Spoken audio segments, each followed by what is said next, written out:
लगातार लोग तेल के दामों में कमी के लिए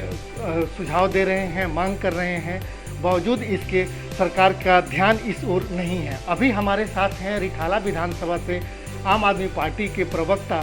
दीपक जैन, जिनसे बात करते हैं कि दीपक जी, किस रूप में देखते हैं आप? एक तो लोगों को कोविड की वजह से अपने आर्थिक समस्याओं से जूझना पड़ रहा है, वहीं लगातार जब लॉकडाउन खुलने शुरू हुए हैं, लोग बाहर निकलना शुरू हुए हैं, तो जो लोग पहले 70 और 60 रुपए का पेट्रोल खरीदते थे, अब वो 100 रुपए का पेट्रोल। देखिए, मैं सबसे पहले तो वो गाना एक हम कांग्रेस के टाइम पे गाया करते कि सखी सैया तो बहुत ही कमात हैं, महंगाई डायन खाए जाते हैं। और जो हमारी वर्तमान केंद्र सरकार है, उसके जो नारे थे, बहुत हुई महंगाई की मार, अब की मार मोदी सरकार, या बाबा रामदेव का वो जो भाषण था कि 35 रुपये लीटर वालों को हम वोट देंगे, ना कि 70-80 रुपये वालों को। तो जो वर्तमान सरकार है वो इतनी अपनी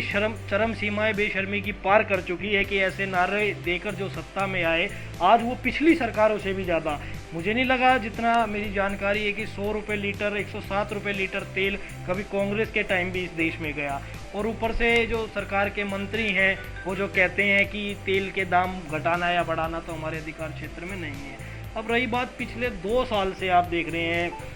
अमिताभ जी, देश की जो जनता है वो कोरोना महामारी के साथ साथ लॉकडाउन को भी झेल रही है। आर्थिक मंदी में हमारा देश है, और उस समय पेट्रोल, और आपने खाद्य तेल की बात की, मैं कहता हूँ कि पेट्रोल देश के 60% लोग यूज़ करते होंगे, पर 100% लोग खाद्य तेल इस्तेमाल करते हैं, जिसकी कीमत आज 200 रुपये से भी ज़्यादा है। एक आम परिवार या 200 रुपये डेली कमाने वाला व्यक्ति किस तरीके से अपना पेट, अपना घर पाल रहा है, वो शायद सरकार के कान पे जो नहीं रेंग रही है। और मैं तो केंद्र सरकार से मांग करना चाहूँगा, जो दिल्ली सरकार की भी सदैव मांग रही है, कि पेट्रोल को जीएसटी के दायरे में लाया जाए। आज भाजपा के हर नेता, हर कार्यकर्ता एक मांग करते हैं कि राज्य सरकार टैक्स ले रही है, राज्य सरकार टैक्स ले रही है। आपको बताना चाहता हूँ और आपके माध्यम से दर्शकों को बताना चाहता हूँ कि राज्य सरकार का जो टैक्स है वो मात्र 19 रुपये प्रति लीटर है, और केंद्र सरकार का जो टैक्स है वो 33 रुपये लगभग अगर हम बात करें तो डबल 33 रुपये केंद्र सरकार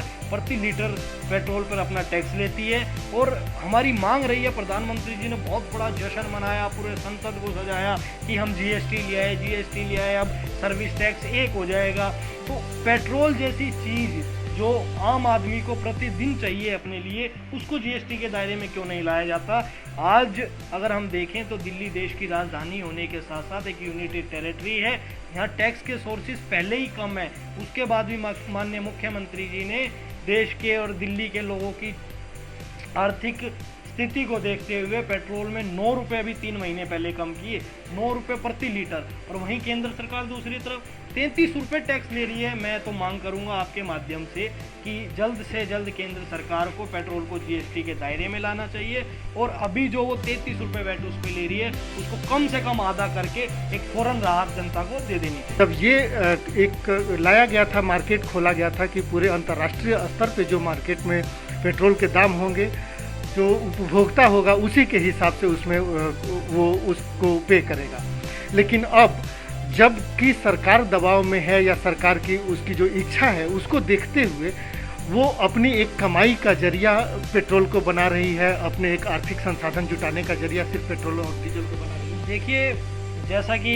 अरविंद केजरीवाल जी, हमारे माननीय मुख्यमंत्री जी की भी सोच है, और मुझे लगता है कि ये हर एक अच्छे आदमी की सोच होनी चाहिए कि जब आप जनता पर राज कर रहे हैं, शासन कर रहे हैं, तो आप उनसे फायदा कमाने के लिए राज नहीं कर रहे हैं। आपकी जिम्मेदारी है कि आपके राज्य, एक अच्छे राजा की भी जिम्मेदारी है कि उसके राज्य की जो जनता है वो हंसी खुशी खुशहाल रहे, अच्छा जीवन जिए। आज हमारी जो सरकार, केंद्र सरकार है, वो अपनी जनता से व्यापार कर रही है। आप देखिए ना, भूटान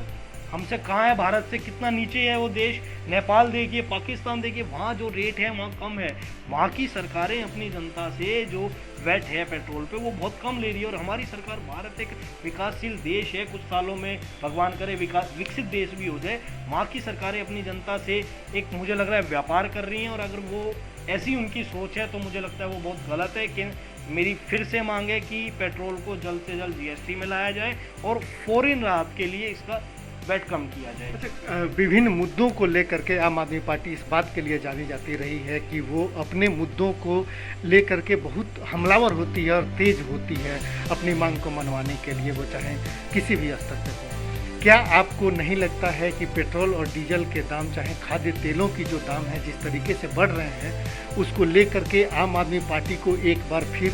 बहुत ही गंभीरता से और बहुत ही व्यापक स्तर पे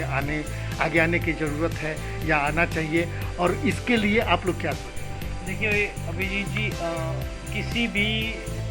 कार्य को लेकर अपना विरोध प्रदर्शन करने की जो एक हमारे देश में प्रथा रही है, या यूँ कह लीजिए हम एक स्वस्थ लोकतंत्र में हैं, उसकी ये जो प्रथा रही है, वर्तमान समय मुझे लगता है कोरोना परिस्थितियों को देखते हुए ऐसा नहीं है कि हम रोष प्रकट करें। बाकी मेरे, आपके, हम सबके पार्टी के रोष प्रकट करने से ज़्यादा मुझे लगता है आज जब व्यक्ति पेट्रोल पंप पर पेट्रोल डलवाते हुए वो मोदी जी का इश्तेहार देखता है तो वो अपने मन में रोष प्रकट करता है। और एक पार्टी का कार्यकर्ता होने के नाते ही नहीं, मैं एक इस देश का नागरिक होने के नाते मेरे मन में भी रोष है कि मेरा प्रधानमंत्री जो ये कहकर चुनकर आया कि बहुत हुई पेट्रोल डीजल की मार, अब की बार मोदी सरकार, वो प्रधानमंत्री आज देखिए आप पिछले 3 महीने से पेट्रोल के दाम, खाद्य तेल के दाम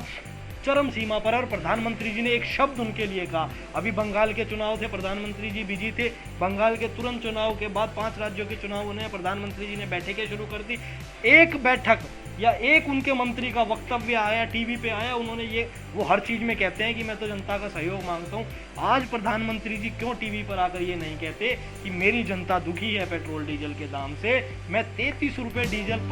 पर लीटर मैं ले रहा हूँ, केंद्र सरकार ले रही है, आज मैं उसको 10 रुपये कर देता हूँ, आज आए प्रधानमंत्री जी। मतलब मैं फिर कहना चाहूँगा ये पराकाष्ठा की हद है। तो ये सरकार बिल्कुल असंवेदनशील हो चुकी है और सरकार सिर्फ जनता से सिर्फ और सिर्फ व्यापार करना चाहती है, जनता के हित का कार्य नहीं करती। बहुत बहुत धन्यवाद। देखिए, तो ये थे दीपक जैन जी, जो